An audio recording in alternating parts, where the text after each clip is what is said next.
Bueno, vamos a la lección 5, que son figuras literarias. Ahora ya estamos entrando en materia, a partir de ahora, estamos entrando en materia en hermenéutica y en exégesis. O sea, a partir de la lección 5 en adelante, hasta la lección 12, vamos a ver interpretación bíblica. Ya hasta aquí llegaron los preámbulos, los prólogos, lo que necesitábamos saber antes de llegar a la carnita, que empieza en la lección 5. Y la lección 5 me obliga a llevarlos a ustedes de vuelta al cole. Los que tenemos más añillos, nos cuesta más recordarnos, pero hay que regresar al colegio. Porque las figuras literarias que se aplican en las escrituras no son diferentes a las figuras literarias que aprendimos en el cole. Fabiola acaba de darle algo, le dio un patatús, mira, eso así. Sí, porque tenemos que recordar eso, porque cuando somos intérpretes bíblicos, recordemos que estamos interpretando palabra, lenguajes, gramática. Entonces tenemos que recordar, ahora sí, cuando uno decía, ¿para qué me va a servir esto? Hoy vamos a ver para qué nos sirve. ¿Ok?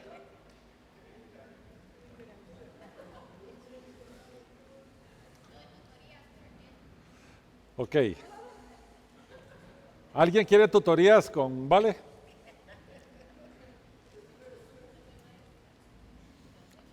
Definición de colegio. La figura literaria es una forma de expresar una palabra o frase y tiene por objeto comunicar una imagen mental o una ilustración pictórica. En otras palabras, dibujarte, pintarte con palabras algo. Y las culturas del Oriente Medio eran fabulosas para hacer esto.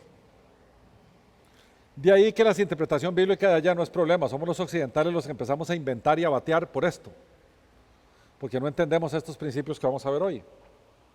Empecemos por el símil. ¿Qué era un símil? Una comparación y que se usa fundamentalmente con ¿cuál expresión gramatical o qué palabra? Oh, leyeron, ¿verdad? Estaba rápido ahí. Leyeron. Se usa el adverbio como. Y vamos a ver un ejemplo que a los que he podido bautizar, de los que están aquí, se los he explicado cuando he leído esto.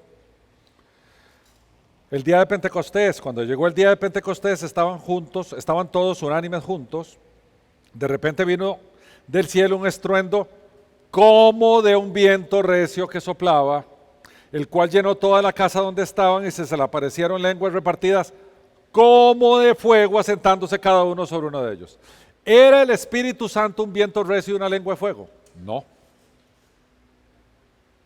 No. Pero la gente lo asocia con lenguas de fuego y ventoleros. Está mal. ¿Qué es lo que nos está diciendo Lucas aquí, que es el escritor del libro de los Hechos de los Apóstoles? Hubo un retumbo, como de un viento recio. Y entonces aparecieron unas cosas que parecían, se asemejaban o se comportaban como lenguas de fuego que se posaron encima. Pero no era fuego, porque hubiera dicho era fuego, pero dijo como de fuego. Y así la escritura está llena de símiles, que la gente ignora el símil y toma como literal lo que viene después. Y ahí empiezan las cosas a complicarse. Metáfora. ¿Quién me define una metáfora? Ajá, ya no vieron. La que da tutorías, ¿qué es una metáfora? Ah, te fuiste por el camino fácil. Comparación sin utilizar la palabra como. Estoy partida. Es donde una cosa representa otra. Es más fácil verlo así. Por ejemplo, Jesús dijo, yo soy el pan de vida. Jesús no era pan. Pero ven la representación. El que viene a mí nunca tendrá hambre y el que en mí cree no tendrá sed jamás. O la vid verdadera, o la puerta, o hay un montón.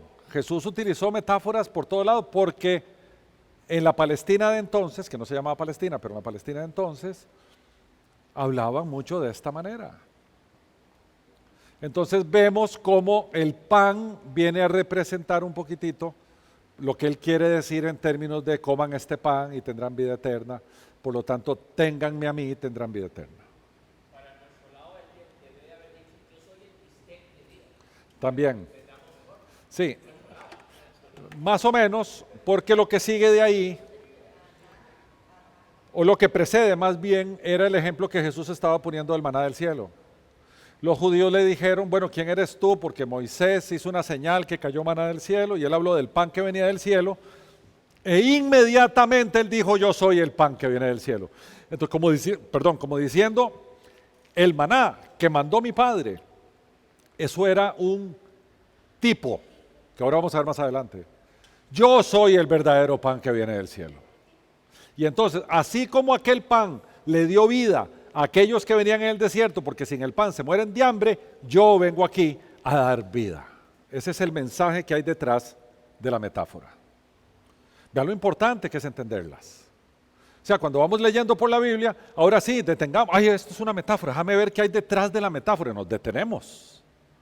Y le sacamos el juguito, ¿verdad? Esa esencia, ese caldito, que es donde está la esencia.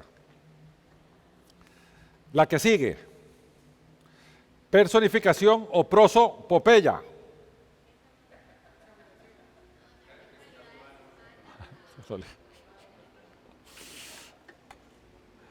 Prosopopeya, ¿verdad? Eso suena así que ustedes no se acuerdan de eso en el cole.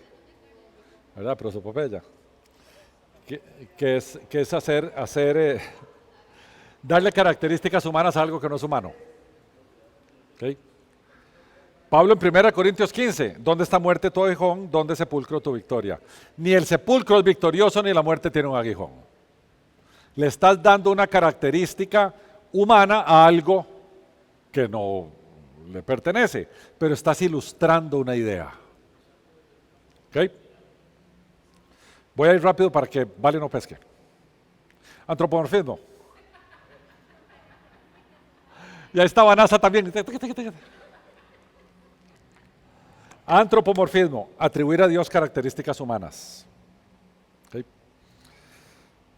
Vemos Éxodo 31:18, y dio a Moisés, cuando acabó de hablar con él en el monte Sinaí, 2 tablas del testimonio, las famosas tablas de piedra escritas por el dedo de Dios. Dios tiene dedos, Dios no tiene dedos. Esto es un antropomorfismo. Un tipo que no sabe de esto, dice la Biblia tiene un error porque Dios es espíritu y no tiene dedos, y ahí dice que Dios tiene dedos. Hay que explicarle. Son figuras del lenguaje. Son figuras literarias que la Biblia está llena de ellas. Llena de ellas. O Moisés le vio la espalda a Dios. ¿Ah?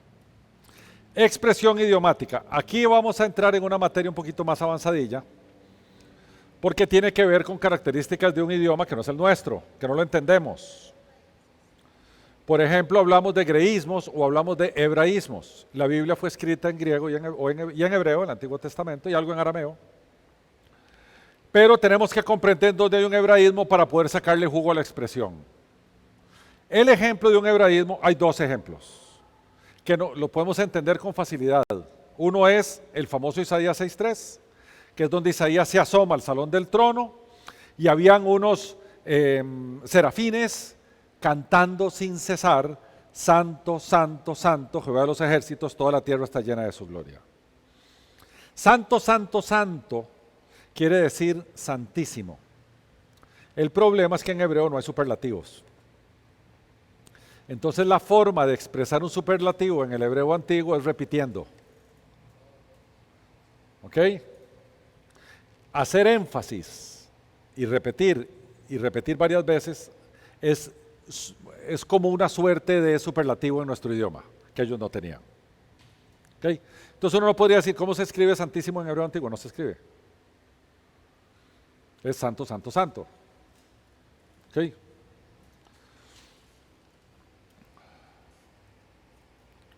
Y el otro es, entonces dijo Dios, hagamos al hombre a nuestra imagen, Tselem, y conforme a nuestra semejanza, Demut.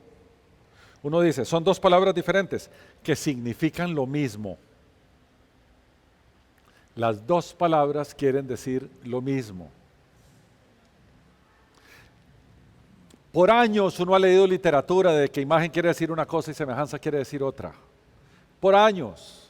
Porque la gente no se toma el trabajo de ir a buscar una Biblia interlineal, ver los términos y ver cómo se traducen. Es lo mismo. Es un énfasis. Dios no estaba haciendo diositos. Dios estaba haciendo seres humanos con algunos atributos parecidos a los del que él le pasó. ¿Por qué? Es muy sencillo, porque él iba a gobernar sobre la creación.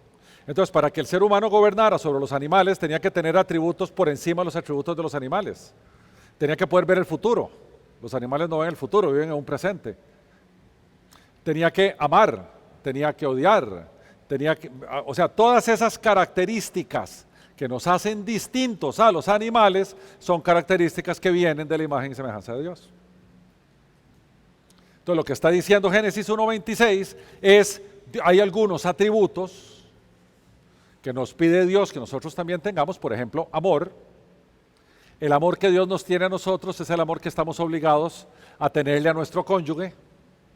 Eso lo viene aprendiendo Vale en todo este tiempo, que es un amor ágape, es el mismo amor de Dios, solo que nosotros estamos obligados también a prodigarlo de esa manera.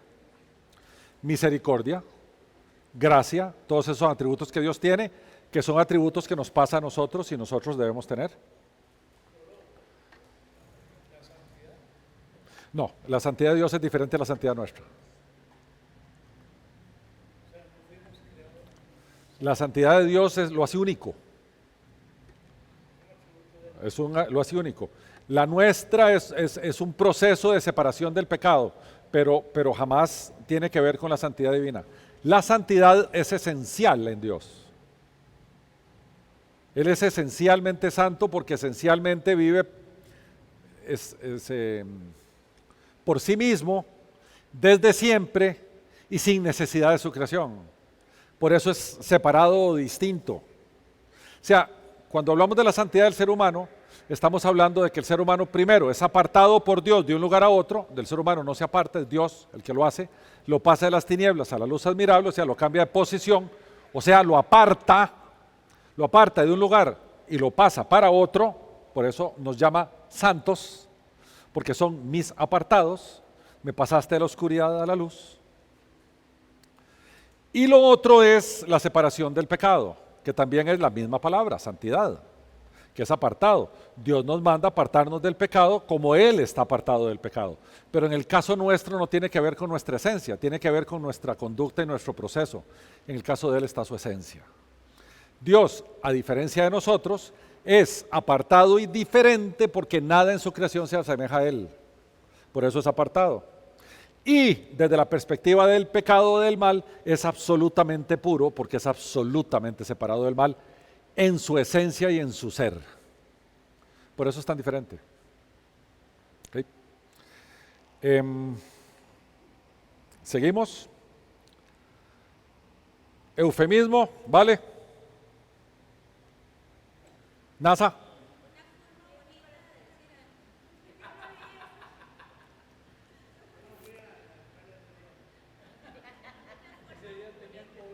Una forma bonita de decir algo, dice a mí. El eufemismo es una, bonita, decorosa de hablar, y sustituye una palabra o expresión que podría ser ofensiva. Por ejemplo, Mateo 18:17, si no los oye a ellos, dilo a la iglesia, y si no oye a la iglesia, tenlo por gentil y publicano, que no es otra cosa que decir perro traidor. Qué feo, ¿verdad? Perro traidor suena horrible, pero gentil y publicano no tanto. Es un eufemismo. Esto es, dicho sea de paso, un pasaje donde Cristo nos da los procesos para impartir disciplina en la iglesia. Primero vayan dos, y si el pecador no se arrepiente, pues tráiganlo a la iglesia. Si no se arrepiente, délo por gentil y publicano, que es el término. El que sigue, que es hipérbole.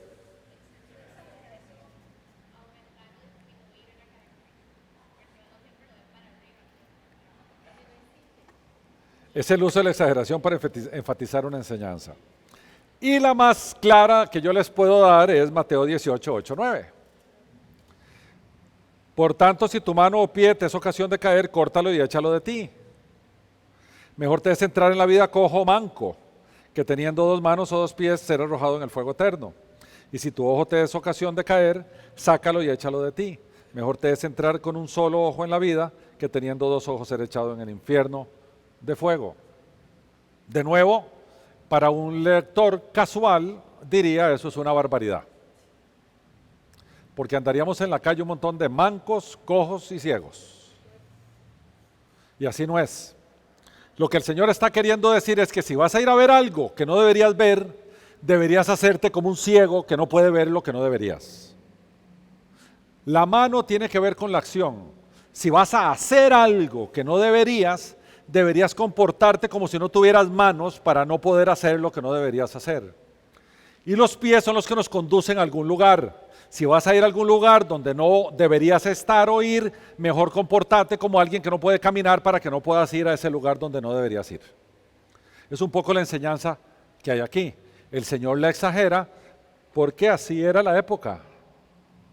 Cuando empezamos a entender las figuras literarias, la Biblia nos empieza a hablar un mensaje que está detrás de la figura literaria. Y son mensajes poderosísimos. Tenemos la otra, que es la ironía, ¿verdad? Que es una expresión sarcástica que usualmente significa lo opuesto para resaltar el sentido verdadero. Aquí tenemos un ejemplo que alguno de ustedes me va a decir de dónde es tomado.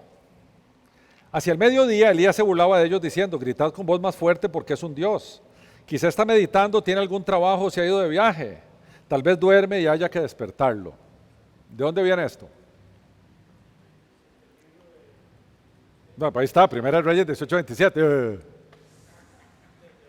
Pero ¿qué texto es esto? ¿Qué hay detrás? ¿Qué hay ahí? ¿Qué está pasando?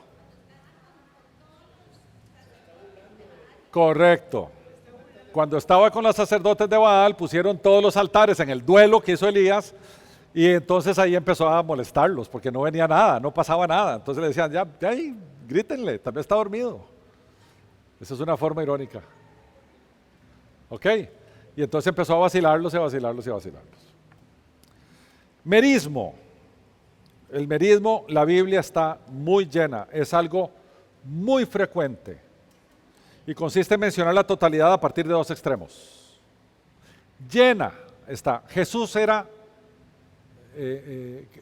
esto lo usaba intensamente. Por ejemplo, hágase tu voluntad, como en el cielo, también en la tierra.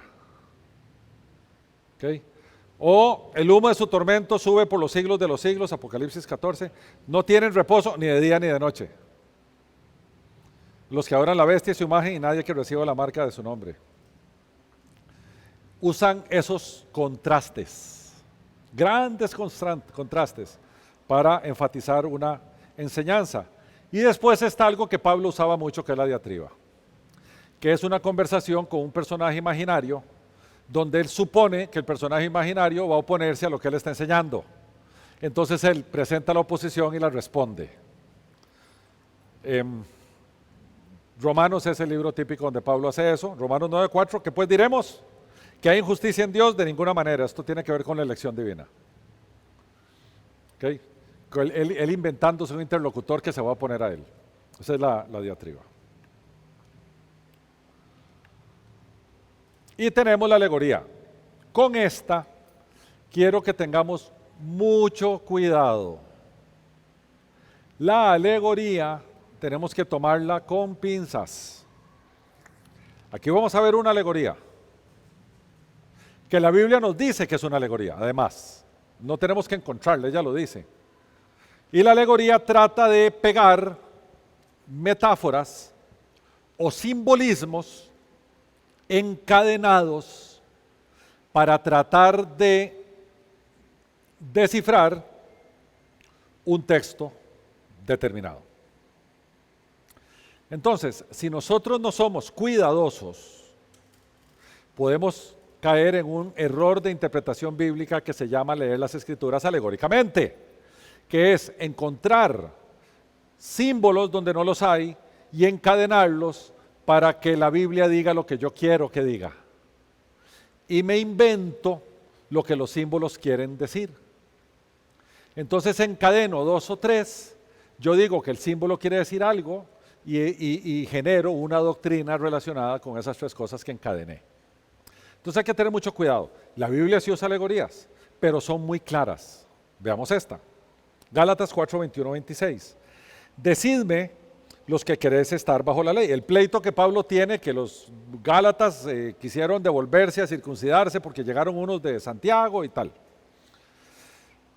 Y dice el apóstol, ¿no habéis oído la ley? Pues está escrito que Abraham tuvo 2 hijos, uno de la esclava y otro de la libre. Pero el de la esclava nació según la carne, pero el de la libre en virtud de la promesa, lo cual es una alegoría. La Biblia misma nos lo dice, es una alegoría. Pues estas mujeres son 2 pactos. Ahí Pablo está haciendo una representación o una simbología. Él está diciendo, Agar representa o simboliza algo y Sara simboliza otra cosa. Pablo está usando la alegoría como un recurso, pero no está haciendo una interpretación alegórica, por favor. Es un recurso de enseñanza. Estas mujeres son los 2 pactos. El uno proviene del monte Sinaí, el cual da hijos para esclavitud, ese es Agar. Pues Agar es el monte Sinaí en Arabia y corresponde a la Jerusalén actual, ya que ésta, junto con sus hijos, está en esclavitud. Pero la Jerusalén de arriba, la cual es madre de todos nosotros, es libre. Él estaba hablando de la esclavitud de la ley versus la libertad de la gracia. Entonces está diciendo de una forma alegórica que si bien quieren ver, Agar representa la esclavitud porque era una esclava, mientras que el hijo de la promesa, que vino de Sara, era de la libre. Entonces está diciendo, así como Agar era esclava, podemos decir que eso está pegado a la ley dada. Ahora ustedes son libres como la libertad que venía de Sara y su hijo Isaac. Entonces él usó una alegoría, pero por favor tengan mucho cuidado con esto. ¿Okay? Fábula. Eso casi nunca la vemos. Yo me encontré en Segunda de Reyes 14:9 una fábula. Casi nunca la vemos. Las fábulas famosas griegas, ¿verdad? Bonitas. Pero Joás, rey de Israel, envió a Amasías, rey de Judá, esta respuesta. El cardo que está en el Líbano envió a decir al cedro que está en el Líbano, dale tu hija por mujer a mi hijo, pero las fieras que están en el Líbano pasaron y pisotearon al cardo. Le está dando simbologías que son y el Líbano le habla al otro y don Conejo, ¿cómo era don Conejo? No, ¿cómo era? Tío Conejo. Tío Conejo son fábulas. ¿Okay? La Biblia usa muy pocas. Y Tío Coyote. Y ahora sí entramos a algo un poquito más complejo. Los tipos. Debo decirles con gusto que este estudio de unánimes que está aquí arriba, que se llama La interpretación bíblica, tipos y antitipos, que aquí queda un link por si los quieren ir a ver, es el estudio de unánimes más descargado en toda la historia de unánimes. Se usa en institutos bíblicos. Un querido amigo se enojó mucho porque se lo encontró en ESEPA y dijo, ¿y te pidieron derechos de autor? Le digo, no, nada de unánimes tiene derechos de autor. Alguien se lo llevó a ESEPA, no es que ESEPA lo usa para enseñar, pero es el más popular. Porque vamos a ver lo que quieren decir tipos y antitipos. El tipo es una suerte de metáfora, pero no consiste en palabras sino en hechos. ¿Okay? O personas u objetos que proyectan un significado futuro y no tiene un significado actual. Se explica desde el Antiguo Testamento hacia el Nuevo Testamento. No consideramos tipos los que se encuentran dentro del Antiguo Testamento y se cumplen en el Antiguo Testamento, ni los que se encuentran en el Nuevo Testamento que se cumplen en el Nuevo Testamento. Los tipos son una herramienta que tenemos para interpretar el Antiguo Testamento a la luz del Nuevo, o para encontrar el Nuevo Testamento oculto en el Antiguo. Porque de repente la gente se pone a buscar tipos donde no hay y se los inventa. Y entonces el hierro que estaban usando los judíos en el desierto y los clavos de Cristo que tenían hierro y ese es un tipo y ese es un antitipo. Momentico. No se hagan esos saltos. Normalmente la Biblia nos dice cuándo son tipos y antitipos. La misma Biblia. Veamos uno que es evidente. Allá atrás, en el libro de los Números, el pueblo de Israel, como siempre, andaba de quejimbres. Murmuraba, se quejaba, chismorreaba, y aquello era terrible. Y el Señor, que no le tiembla la mano, le mandó una plaga de serpientes. Y estaban muriendo como dominós. Las serpientes los mordían y caían tiesos. Entonces Moisés dijo, esto no puede ser. Entonces se fue donde Jehová, dice, oró por el pueblo, y Jehová le respondió, hazte una serpiente ardiente y ponla sobre una asta. Cualquiera que sea mordido y la mire, vivirá. Hizo Moisés una serpiente de bronce y la puso sobre una asta. Y cuando alguna serpiente mordía a alguien, ésta miraba a la serpiente de bronce y vivía. Y uno dice, eso es idolatría. Y nos pueden decir, ve ese texto. Ahí estaban una serpiente que, dicho sea de paso, parece ser la precursora de Hipócrates, y de ahí viene el signo médico del asta con la serpiente dando vueltas. Parece. Entonces, alguien podría decir, eso es idolatría, pero es que el texto no dice, adórela. El texto dice, mírela. Y dice uno, ¿para qué? De ahí el Señor solo hace, bueno, ya quiten las serpientes, y ya se quitan. O el Señor le dice, vea, a cada uno que es mordido, diga que se mete en una tienda y ore a mí, y yo lo sano. Pero al Señor se le ocurre hacer una cosa ahí con una serpiente encendida para que todo aquel que vea aquello no muera.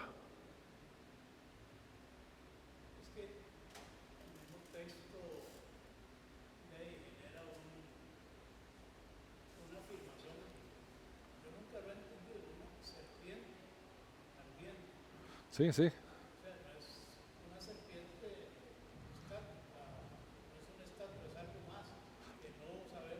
No, pero Jesús nos dice, nos lo explica, es más fácil de lo que vos crees, mucho más fácil de lo que vos crees. No hay que buscarle tanta cosa. Vea lo que dice Jesús en Juan 3, 14, 15. A Nicodemo, que estaba conversando después de haberle dicho que necesitan nacer de nuevo y que el Espíritu anda por ahí y nadie sabe cómo es que viene y va, le dice, Jesús a Nicodemo, le dice, y como Moisés levantó la serpiente en el desierto, así es necesario que el Hijo del Hombre sea levantado para que todo aquel que en él cree no se pierda, sino que tenga vida eterna. Y no importa, porque lo que importaba era que aquellos pecadores, allá en Números 21, 7, 9, esos pecadores que habían murmurado contra Dios, donde vino juicio divino, volvieran a ver a algo que Dios ordena y tienen vida. Asimismo, le dice Jesús a Nicodemo, yo debo ser levantado para que estos pecadores vean que el juicio cae sobre mí y tienen vida.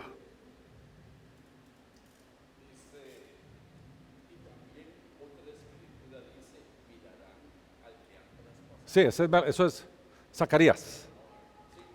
Sí. El tema aquí es que si usted lee Números 21, 7, 9, no entiende. Solo lo entendemos cuando Cristo lo explica. Aquello fue hecho para que entiendan que mi Padre lo ordena, porque así entienden cómo es que yo lo voy a cumplir aquí. Y el único ser que puede ver para atrás y para adelante de esta manera es Dios. Entonces el tipo queda clarísimo aquí. Se llama tipo al origen, a la figura, en este caso la serpiente ardiente en el asta de bronce, y se le llama antitipo al cumplimiento en el Nuevo Testamento. ¿Ok? Les voy a dar otro ejemplo de un tipo de antitipo que no está aquí. El cordero sacrificado para prevenir la 10ª plaga en Egipto, que había que matarlo, tomar la sangre del cordero, pintar los marcos de las puertas para que el ángel de la muerte pasara por alto esa casa. Y si uno se queda ahí, uno dice, ¿y por qué? ¿Por qué es necesario matar un cordero? ¿Por qué es necesario pintar con sangre el dintel de las puertas? Y porque eso es una señal para el ángel, para que los que están allá adentro no mueran. Cuando Juan el Bautista ve que viene Cristo, ¿qué es lo que dice? El Agnus Dei. He aquí el Cordero de Dios que quita el pecado del mundo. El tipo es el Cordero que muere allá, para que la muerte pase por alto. El antitipo es Cristo en la cruz, donde su sangre pinta un madero de forma tal que la muerte no nos alcanza. Hay un tipo en el Antiguo Testamento, hay un cumplimiento o un antitipo en el Nuevo. Y así hay varios. Pero de repente eso nos ayuda a entender un montón de cosas, ¿verdad? Cuando vamos atravesando los textos bíblicos. Ok, símbolos. Representan una cosa o figura o hecho o lo que sea que arroje luz sobre el significado del concepto original. Claramente el león de la tribu de Judá, el león, la raíz de David, ha vencido para abrir el libro y desatar los 7 sellos. Jesús no era un león. ¿Pero qué simboliza un león? El rey. El rey. La Biblia está llena de símbolos.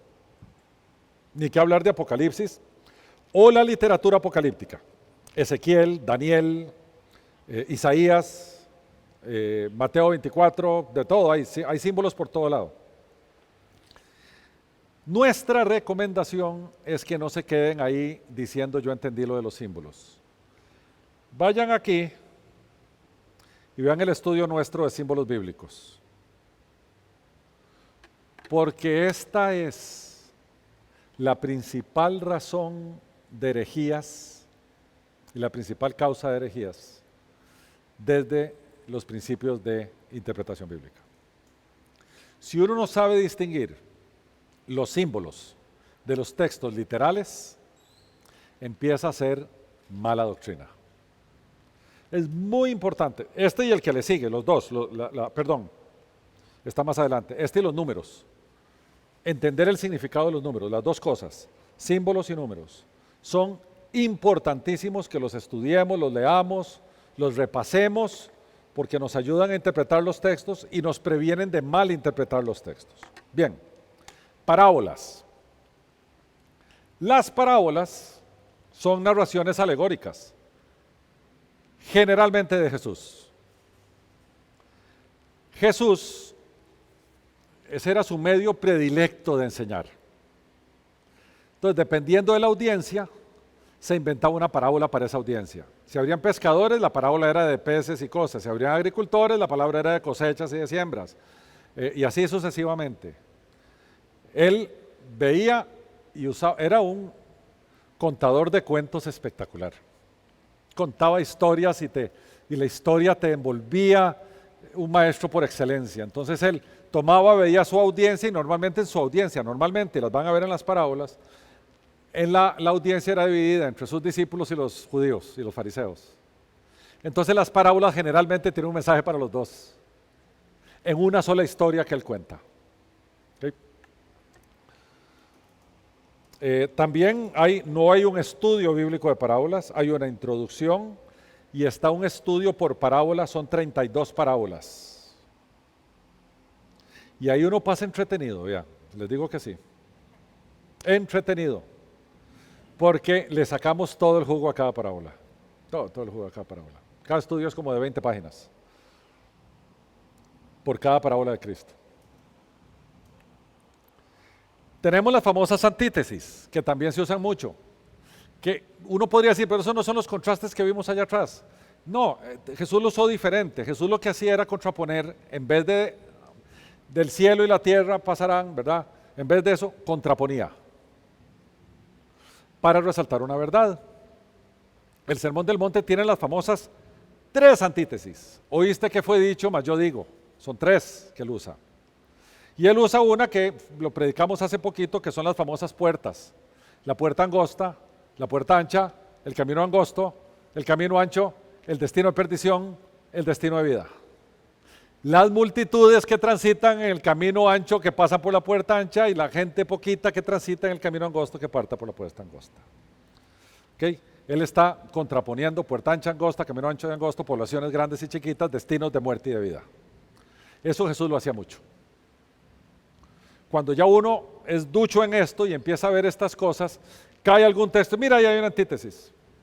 Y ya empieza uno a decir, qué bonito el Señor, cómo enseñó esto de esta manera. Pero no solamente la enseñanza, sino uno ve al maestro detrás de la enseñanza. Que es divino, porque yo les voy a decir algo. Cuando uno aplica todo esto, empieza a ver al Jesús que normalmente no vemos. Siempre ha estado allí, pero no lo vemos. Que es al que está sentado enseñando con amor a sus discípulos y con exhortación a sus oponentes.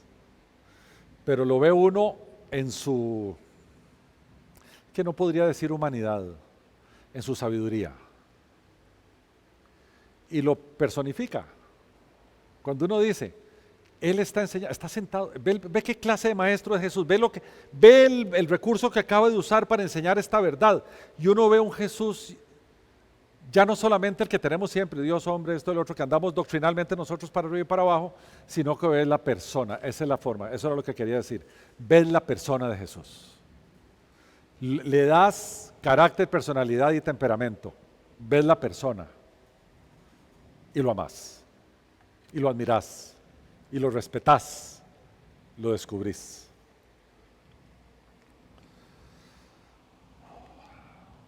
Proverbios. El proverbio es un dicho, un adagio, que es muy usado en el Oriente, no tanto en Occidente. Pedro usó uno espantoso, pero dice, pero les ha acontecido lo que con verdad dice el proverbio, el perro vuelve a su vómito y la puerca lavada a revolcarse en el cieno. En realidad, Pedro está usando 2 proverbios en uno, aquí. ¿Ok? El ejemplo de un proverbio más bello que yo tengo es el ejemplo otra vez de Jesús. Antes de ponérselo les voy a decir que allá en la China antigua estaba, de ahí parece ser, hasta ahí se ha llegado a rastrear el famoso proverbio, no hagas lo que no quieres que te hagan. Ese es un dicho proverbial, que a uno se lo enseñaron desde chiquillo. Pero el Señor dijo, no, estoy inventando, ahora vas a ver lo que dijo, pero estoy inventando. Usted cumple el no hagas lo que no quieres que te haga, sentado en la sala de su casa comiendo rico, sin hacerle daño a nadie. Pero eso no es lo que yo quiero de ustedes. Entonces cambió el proverbio. El enunciado proverbial en forma pasiva es no hagas lo que no quieres que te hagan. Pero Jesús lo pasó a forma activa. ¿Qué dijo? Así que todas las cosas que queráis que los hombres hagan con vosotros, así también haced vosotros por ellos, pues esto es la ley y los profetas. En cuanto al amor al prójimo, ¿verdad? Entonces, en vez de no hagas lo que no quieres que te hagan, es ve y haz lo que te gustaría que hicieran por vos estando en su lugar. Es un upgrade del proverbio.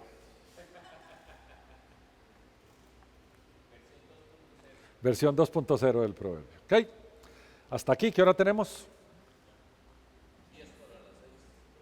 8 vuelo operado a tiempo por unánimes.